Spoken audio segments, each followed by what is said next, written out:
BTech, BBA మరియు MBA కోర్సులు 15+ years experience ఫ్యాకల్టీతో పాటు placement guarantee. Kishkindha university, Ballari. Operation Sindoor పేరుతో మిసైళ్ల వర్షం భారతదేశం కురిపిస్తుంటే పాకిస్తాన్ మౌనంగా ఉందా? ప్రతిఘటన అసలు చేయలేకపోయిందా?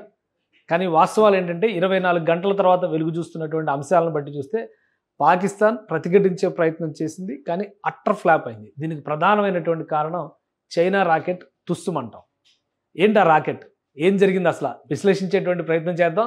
భారతదేశం కీలకమైనటువంటి కొన్ని స్థావరాల నుంచి ఆపరేషన్ సింధూర్ పేరిట 9 ప్రాంతాలని గుర్తించి ఎక్కడైతే టెర్రర్ అటాక్స్ జరుగుతున్నాయో, టెర్రర్ క్యాంప్స్ నడుస్తున్నాయో అక్కడే అటాక్స్ చేయాలనేటువంటి నిర్ణయానికి వచ్చింది. ఆ క్రమంలోనే హ్యామర్ మిసైల్స్ లాంటి వాటిని 24 మిసైల్స్ని భారత సైన్యం ప్రయోగించింది. సో దీనికోసం ఎక్కడ కూడా అంతర్జాతీయ సరిహద్దుల్ని దాటలేదు.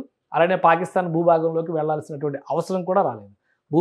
మన భూభాగంలోంచే, భారత భూభాగంలోంచే ఈ మిసైల్ ఆపరేషన్ మొత్తాన్ని కూడా భారతదేశం కంప్లీట్ చేసింది. అయితే దీన్ని కౌంటర్ చేసేటువంటి క్రమంలో, రాడార్లు పసిగట్టేటువంటి క్రమంలో కొంత ప్రతిఘటన చేసేటువంటి ప్రయత్నం పాకిస్తాన్ నుంచి జరిగినట్టుగా తెలుస్తుంది. అయితే ఇది దాడి జరిగిపోయిన తర్వాత ప్రతిఘటన జరిగిందా లేదా అంతకంటే ముందే? ఎందుకంటే దాడి జరిగిన తర్వాత గస్తీ తిరుగుతున్నటువంటి భారతీయ యుద్ధ విమానాల్ని అడ్డుకునేటువంటి ప్రయత్నం చేసింది. అందులో ముఖ్యమైనటువంటి సుఖోయ్ విమానాలు, రాఫెల్ విమానాలు. అయితే సుఖోయ్ మీద ప్రయోగించేటువంటి క్రమంలో చైనాకి సంబంధించిన HQ-9 రాడార్ మిసైల్స్ని, అంటే ఒక విధంగా మిసైల్స్తో ఈ విమానాలను ధ్వంసం చేసేటువంటి ప్రయత్నం పాకిస్తాన్ చేసింది. అయితే అవి ఏది కూడా లక్ష్యాన్ని రీచ్ కాలేకపోయినాయి.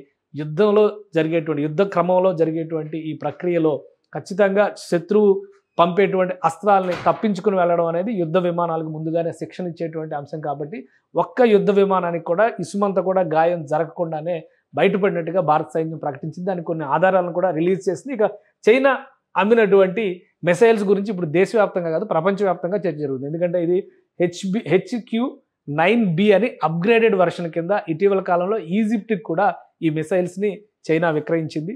కానీ ఈ మిసైల్స్తో ప్రతిఘటించేటువంటి క్రమంలో ఎక్కడా కూడా భారత యుద్ధ విమానాల దరిదాపులకు కూడా ఇవి చేరినట్టుగా సంకేతాలు లేవు. వాటికి సంబంధించినటువంటి కొన్ని రేర్ వీడియో ఫుటేజెస్ను కూడా ఇండియన్ ఆర్మీ రిలీజ్ చేసింది. సో వీటన్నిటిని చూసి ఇంకొకటి, పాకిస్తాన్ సోషల్ మీడియాలో విపరీతంగా జరుగుతున్నటువంటి ప్రచారం, 10 విమానాలను కూల్చేసాం భారతదేశానికి చెందినటువంటి వాటిని ప్రచారం కూడా జరుగుతుంది. వాటిని కూడా ఆధార సహితంగా ఇండియన్ ఆర్మీ ఒక క్లారిటీ ఇచ్చింది. కానీ చైనా రాకెట్ తుస్సుమంది అనడానికి మాత్రం ఒక ఆధారాన్ని కూడా రిలీజ్ చేసింది. అది కూడా మనం ఒకసారి చూద్దాం. ఇది చైనా రూపొందించినటువంటి రాకెట్స్ నమూనా. ఇది ఎట్లా ఉంటుందంటే, ఇది ఒక యుద్ధ విమానం వెళ్ళేటువంటి క్రమంలో కానీ, ఒక మిసైల్ వెళ్ళేటువంటి క్రమంలో కానీ దాన్ని కౌంటర్ చేసేటువంటి రాకెట్ కింద దీన్ని చెప్తారు.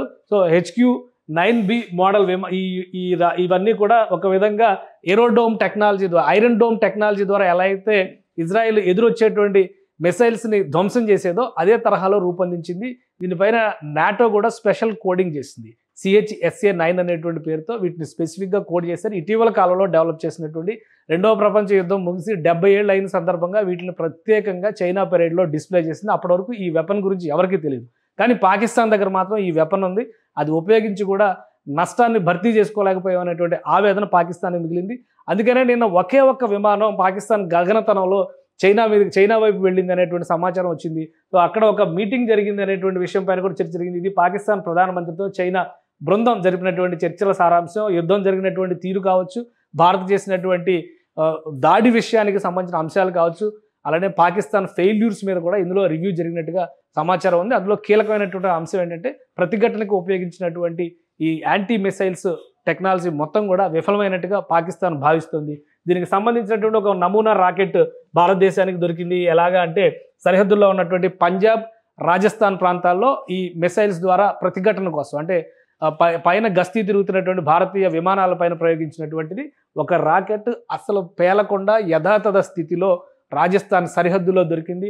ప్రస్తుతం దీన్ని భారత సైన్యం సేకరించింది. ఈ సేకరించినటువంటి దాన్ని డిఫ్యూజ్ చేసిన తర్వాత ఈ టెక్నాలజీని డీకోడ్ చేసేటువంటి బాధ్యతని DRDOకి అప్పగించారు. సో ఈ మోడల్ ఏదైతే ఈ మిసైల్ ఉందో HQ-9B మోడల్ని ఇప్పుడు DRDOలో డీకోడ్ చేస్తున్నారు. టోటల్గా దీని ఫ్రేమింగ్ ఏంటి, దీన్ని ఎలా తయారు చేశారు, దీనిలో వాడుతున్నటువంటి లేజర్ గైడెడ్ మిసైల్ టెక్నాలజీ ఏంటి అనేది తెలుసుకునేటువంటి ప్రయత్నాలు జరుగుతున్నట్టుగా సమాచారం. సో మొత్తం మీద భారతదేశ సరిహద్దుల్లో జరిగినటువంటి ప్రతిఘటన మొత్తం తుస్సుమంటానికి కారణం చైనా రాకెట్ను పాకిస్తాన్ నమ్ముకోవడమే అనేటువంటి మాట సోషల్ మీడియా అంతా కూడా కూడేకూస్తున్నటువంటి పరిస్థితి ఉంది.